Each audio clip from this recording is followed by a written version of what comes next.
Dobré ránko. Dnes máme pekný slnečný deň a čo treba ráno urobiť? No ráno si treba zacvičiť, takže cvik, ktorý vám dnes ukážem je,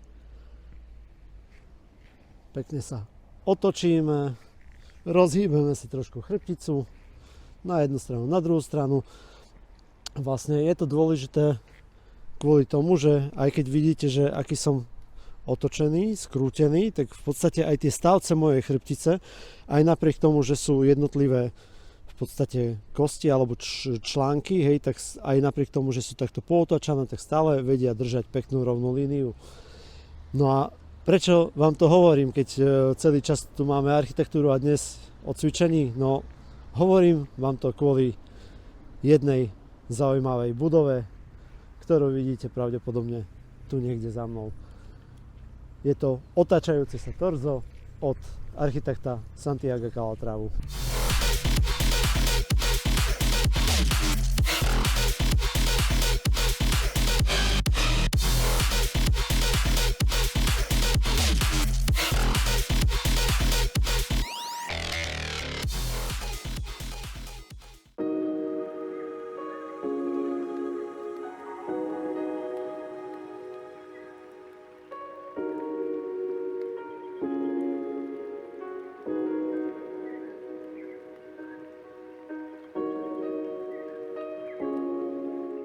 Turning Torso je najvyššou budovou Švédska, 54 poschodí a takmer 180 metrov.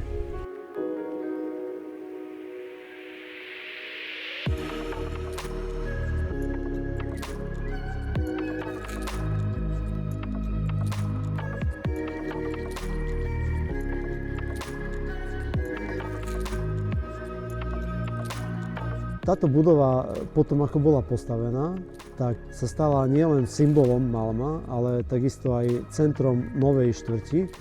A opäť sa jedná o revitalizáciu starých prístavov na novú, živú, obytnú štvrť.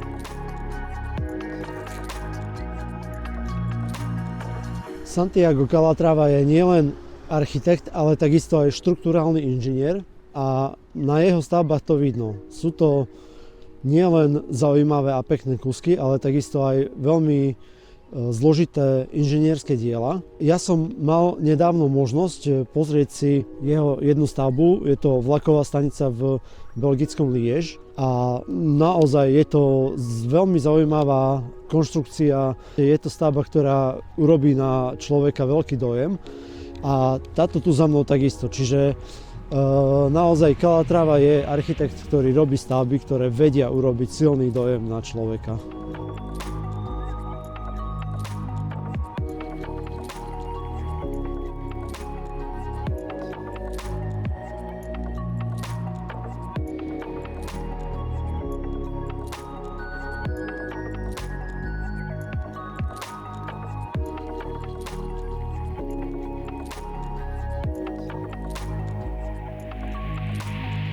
No a ja ešte rozmýšľam, že čo viac dodať k tejto budove alebo ako uzavrieť túto časť videa a ja si myslím, že najlepšie bude asi uzavrieť to tak, že príďte, lebo toto treba vidieť.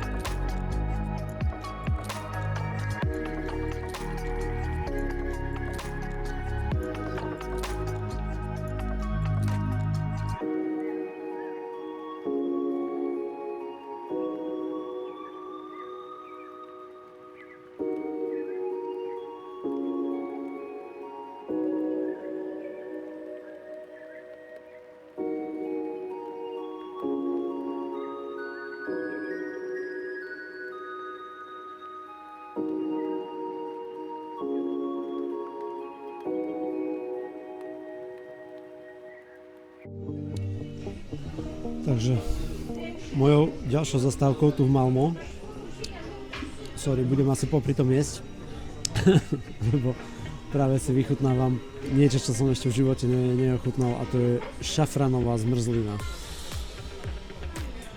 Veľmi zaujímavá. Budova, v ktorej sa teraz nachádzam, je niečo ako tržnica spojená s takými ako fast foodovými službami. Veľmi som prekvapený z toho, čo som tu zbadal a videl, pretože myslel som si, že áno, že bude tu asi nejaká tržnica a že to bude asi to všetko, hej, ale to množstvo ľudí, ktoré tu je, a tá atmosféra, ktorá ma tu oslovila. Ja som tu prišiel ako len tak, že si to idem pozrieť, ale keď som tu prišiel, tak hneď som zistil, že áno, musím si tu dať švédske mäsové guľky a po obede aj túto zmrzku. Stále sa nachádzame v štvrti, ktorá je bývalé prístavisko, hej, bývalý veľký prístav, veľké územie. Táto budova, ktorá tu stojí, je bývalé vlakové depo. Bola to stará schatraná budova bez strechy. Rozhodli sa túto budovu kúpiť a obnoviť ju, vlastne vytvoriť z nej takúto tržnicu. Architekti ešte prišli s riešením, že pristaviť ku tomu ešte jednu budovu, lenže boli tu nejaké stavebné problémy, neviem už presne, že čo, takže nemohli postaviť ten prístavok v takom rozsahu, akom pôvodne chceli, takže museli nájsť nejaké riešenie a rozhodli sa postaviť v podstate ako keby len polovicu tej budovy, ktorú vlastne len tak ako keby prilepili ku tomu vlakovému depu. Zaujímavé je, že vlastne medzi tou prístavbou a starou budovou je taká medzera, cez ktorú vlastne preniká denné svetlo na tú starú budovu a pekne v podstate z tej prístavby vidno fasádu tej starej budovy. Krásna tehlová stavba, taká klasická železničná. Na druhej strane je parkovací dom, tiež taký s takou klasickou zaujímavou fasádou, aby to nebola len škaredá betónová stavba. Na nádvorí sa ešte nachádza klasika prístrešok nejaký akože vonkajšie sedenie. Je tu, neviem presne koľko, ale okolo 20 prevádzok, hej, čiže dá sa tu kúpiť všetko možné od mesa, cez sír, zeleninu, čokoládu, neviem čo všetko, hej, no a v podstate aj každý z tých ako keby stánkov predajných ponúka aj niečo ako na jedenie, nejaké rýchle jedla, ktoré vedia urobiť. Toto vlastne si vyžaduje kopec nejakého technického zázemia, ktoré je u mne urobené tak, že je to všetko v čiernej farbe a vedie sa to všetko pod stropom, ktorý je takisto čiernej farby. A vravím, je to zaujímavé miesto, ja som fakt, že nečakal, že tu uvidím toľko ľudí a že je to tak živo. Očividne je to obľúbené miesto. Ja si myslím, že tá prestavba architektonické je tak hodnotná, že ľudí to v podstate láka na toto miesto prísť a zajesť si, stretnúť sa tu, naobedovať sa, pokecať si. V podstate toto miesto, to svojou atmosférou na takéto niečo nabáda.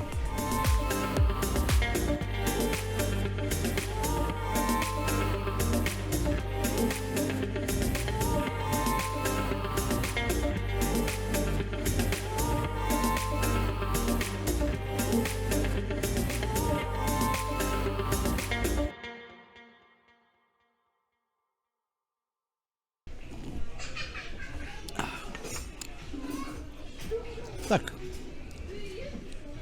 pôjdem asi ďalej.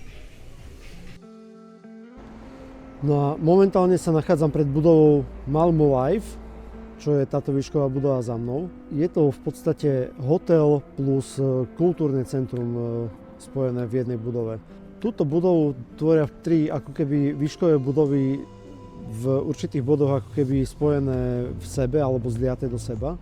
A ďalšia nižšia budova, kde sa nachádzajú väčšie koncertné sály.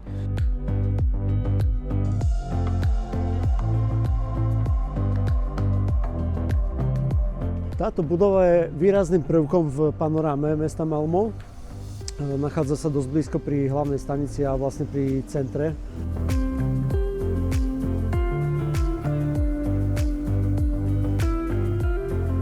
Do budovy sa dá vstúpiť viacerými vchodmi. Jeden je buď takto od kanála cez tento mostík.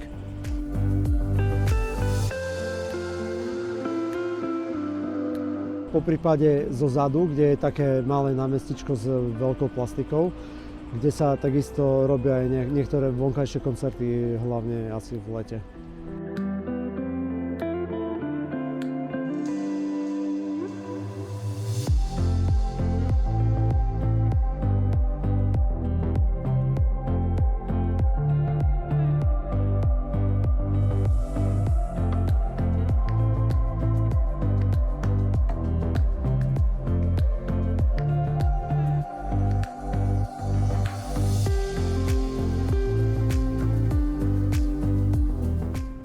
Keďže táto budova je takisto aj kultúrne centrum, tak je to otvorené širokej verejnosti a tým pádom sa dá vstúpiť dnu.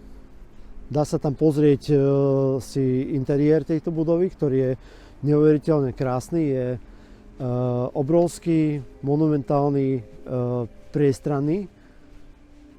Niečo nám tu hraje a dosť ma to ruší.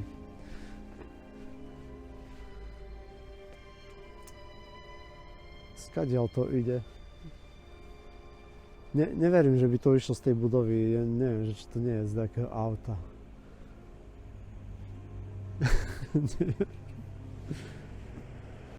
Tento most, ktorý vedie k budove, tak to tu budova je za mnou, tak normálne v týchto lavičkách sú umiestnené také reproduktory, ktoré hrajú klasickú muziku.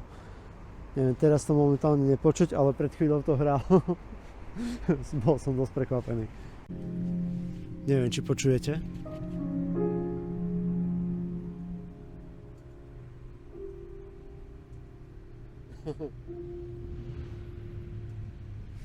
Je to proste halus.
Toto bola moja posledná dnešná zastávka.